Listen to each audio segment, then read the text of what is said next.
Actually, what we see now, it is not about Russia and Ukraine, and it is not about Russian so-called intervention to the Ukrainian territory. It is mostly about the NATO, Russia, and the United States-Russia relations.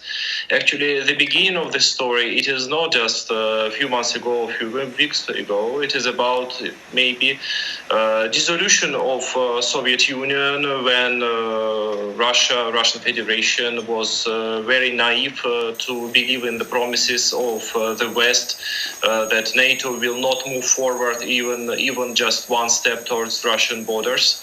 And for everybody who is speaking about Russian activity nowadays in its own territory, by the way, I would suggest to read interview of Russian ambassador in Turkey, Mr. Yerhov, which stated very much clearly in statistical way what was NATO and the United States activity in year 2021 in the Black Sea in comparison with the year 2020. So it is just Russian reaction. I think Russian statesmen are so much clear that it is not possible not to understand them. But there is a huge difference between understanding and between taking into consideration and between making it public that the West understand Russian worries.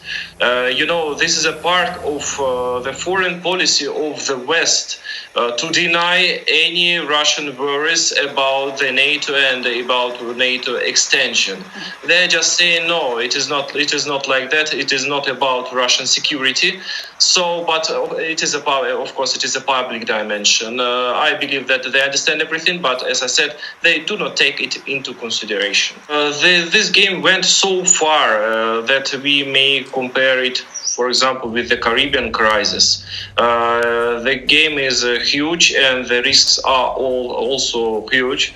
But at the end of the day, we see all parties at the negotiation table, which gives us a hope that at the end of the day, we will move towards the correct direction. I hope so, but it will not be matter of hours and days. It might be matter of just weeks, because Russia was ignored for so many years that it is not possible just to change it in one day. No, Ukraine was never a target for Russia to invade it. If Russia had such a plan, it could do it in year 2014 when Mr. Yanukovych, legal president of the Ukraine, was overthrown in Kiev. So he could invite Russia, and Russia could enter in having a legal basis for that if Russia had such an intention. But Russia had no such an intention, and I believe that Russia got no interest in Ukrainian territory.